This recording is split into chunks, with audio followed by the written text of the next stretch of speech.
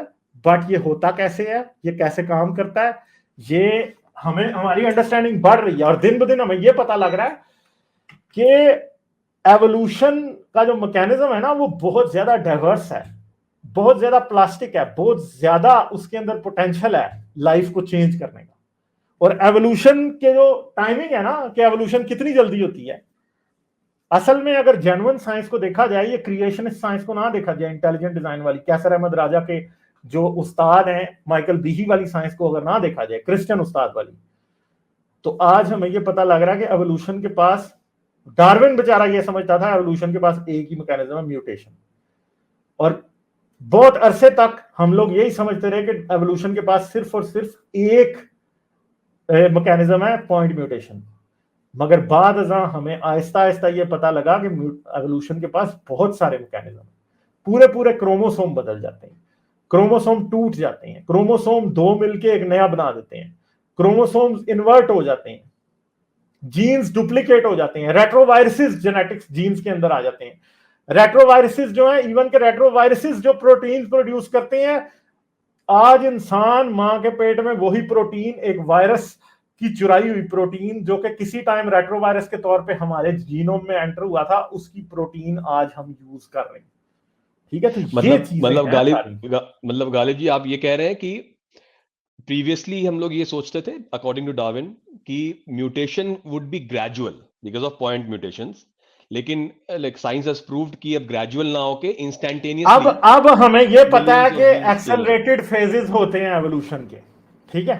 Evolution के accelerated phases होते हैं। म्यूटेजेंस किन चीजों को कहा जाता है जो कि म्यूटेशन को इंक्रीज करते हैं?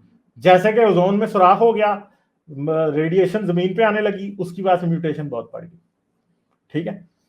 तो ये म्यूटेजेंस कोई नया केमिकल एनवायरनमेंट में इंट्रोड्यूस हो गया, जिसकी वजह से एक अजीब सिचुएशन क्रिएट हो गई, और उसकी वजह से ज्यादा म्यूटेशन होने लगी, ठीक है। तो आज इतने ड्राइविंग फैक्टर्स एवोल्यूशन के हमारे सामने आ गए हैं कि अब इम्पॉसिबल है ये डिनाई करना कि एवोल्यूशन नहीं होती। मगर जाहिर बात है कि कुछ लोगों का क्योंकि मजहबी एजेंडा है, इसलिए वो हमेशा ये कहेंगे एवोल्यूशन नहीं होती। वो कभी म्यूटेशन पे अटैक कर रहे हैं, कभी किस पे कर रहे हैं, मगर वो सिर्फ अपने आप को स्टूपिड साबित कर रहे हैं, इसके अलावा कुछ नहीं, ठीक है। और इसी पर मेरा बेस्ड करके जो दूसरा सेकंड क्वेश्चन था कि जो ये मजहबी या फिर रिलीजियस जो एंटिटीज हैं, वो लोग हमेशा ह्यूमन एवोल्यूशन के ऊपर ही क्यों तवज्जो देते हैं? Why not, like, because I mean, क्या ह्यूमंस एनिमल्स नहीं है क्या? Why not evolution as a whole, मतलब विद अदर द फैमिलीज। देख लेना, अभी कैसर साहब के साथ तो हैंड हो गया ना, था वो भी स्पेसिफिकली ह्यूमन एवोल्यूशन के ऊपर ही था। क्योंकि वो तो कैसर साहब के साथ हैंड हो गया ना। कैसर साहब को मैंने तो यही कहा था, कैसर साहब ने मुझे कहा जी एवोल्यूशन पे डिबेट करनी है, मैंने कहा चलो एवोल्यूशन पे डिबेट करते हैं। उसने कहा नहीं नहीं, एवोल्यूशन बहुत बड़ा टॉपिक है, मैं उस पर नहीं कर सकता, मेरे साथ फलां पे करो, पॉइंट म्यूटेशन पे करो, मेरे साथ इस पे करो, इस पे करो। तो मैंने कहा चलो ह्यूमन एवोल्यूशन पे कर लें। तो कैसर साहब बड़े खुश हो गए, क्योंकि उन्हें लगा कि वो ये तो बड़ा बुरा फंसेगा ह्यूमन एवोल्यूशन के ऊपर।